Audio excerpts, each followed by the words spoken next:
आप सबको राम राम, नमस्कार, सत श्री अकाल। साथियों, जैसा कि आप सबको पता चल गया कि किसान आंदोलन में आज एक एफआईआर दर्ज हुई और जिसमें मेरा नाम भी शामिल है। इसमें ये लिखा गया है कि रेप का दोषी और तमाम तरह की अलग संगीन धाराओं के तहत इन 6 लोगों के खिलाफ मामला दर्ज हुआ है। साथियों, ये बहुत बड़ी साजिश है किसान आंदोलन को ख़राब करने की। इसी के संदर्भ में पिछले 6 तारीख को मीटिंग हुई थी, पंचायत हुई थी टिकरी बॉर्डर के ऊपर, जो लगातार 8.5 घंटे चली और उस पंचायत में निकल के आया था जिसमें सभी जो बंगाल हम लोग गए थे वो सब शामिल थे। और पंचायतियों में विशेष रूप से धुवन खाप से फुलकुआर मास्टर पेटवाड़ जी शामिल थे, जोगेंद्र नयन घासीराम शामिल थे, जोगेंद्र तालू शामिल थे, मीतमान जैसो से शामिल थे, इंद्रजीत सांगवान शामिल थे और बारूराम शामिल थे। इसमें सब चीज़ें ये चीज़ निकल के आई थी कि उसके साथ लड़की के साथ छेड़खानी हुई थी और वो भी ट्रेन में हुई थी और लड़की ने बताई थी, लेकिन रेप जैसी कोई घटना नहीं हुई। और जो आज चीज़ें फैलाई जा रही, हम इस बात के बिल्कुल पक्ष में हैं, जिसने जो भी गलत किया उसको उसकी सज़ा मिलनी चाहिए। और इसी वजह से हमने अनिल मलिक को संगठन से बाहर कर दिया था और आज भी हम ये बोल रहे हैं जो दोषी है उसको सज़ा मिले। लेकिन रेप जैसी जो चीज़ें फैलाई जा रही है किसान आंदोलन को कमज़ोर करने के लिए, वो बिल्कुल गलत हैं। और जिस दिन लड़की ने शिकायत की थी उसी अगले दिन वो लड़की अनिल मलिक के साथ सिगरेट पी रही थी और उनके साथ घूम रही थी। हमने उसको समझाया था कि आप शिकायत भी कर रही हैं और इसी के साथ घूम रही। तब से वो लड़की को हमने, कविता नाम की लड़की जिसका एफआईआर में भी नाम शामिल है, उसके पास उसको छोड़ दिया था। तो साथियों, आज इसमें जब मैंने पढ़ा, रिपोर्ट आई हुई है, इसमें लिखा हुआ कि अनूप सिंह चानोद पिछले 30 तारीख से ही जब लड़की की मृत्यु हुई थी उसी दिन से टिकरी बॉर्डर से गायब है।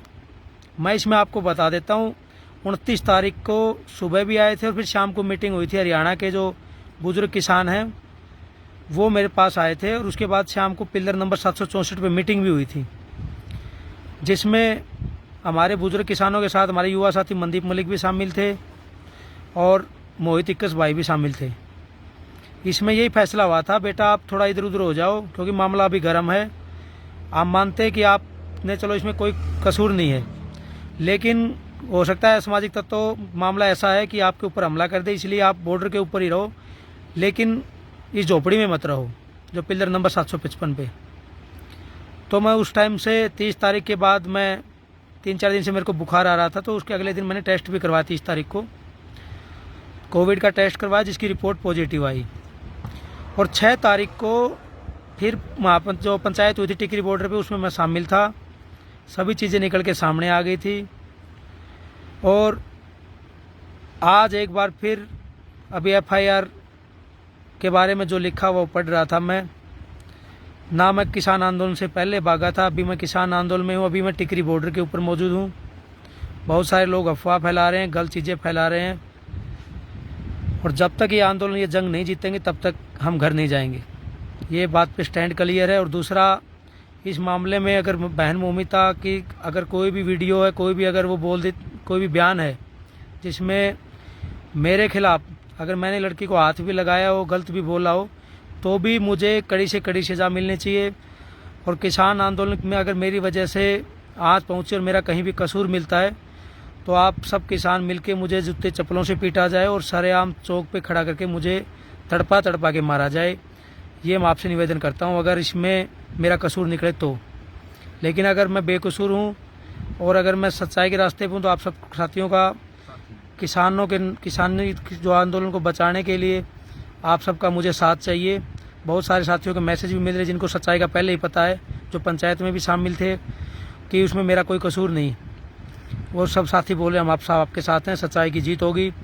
मैं आप सबसे एक बार फिर निवेदन कर रहा हूँ साथियों, किसान आंदोलन को बचाने के लिए जो सरकार जितना भी प्रयास कर रही है उसके खिलाफ हम सबको खड़ा होना पड़ेगा, एकजुटता से इस जंग को लड़ना पड़ेगा। और जो भी गलत करे, जिसने भी कुछ गलत किया है, उसको उसकी सज़ा मिलनी चाहिए। मैं इस बात का पक्षधर हूँ। धन्यवाद।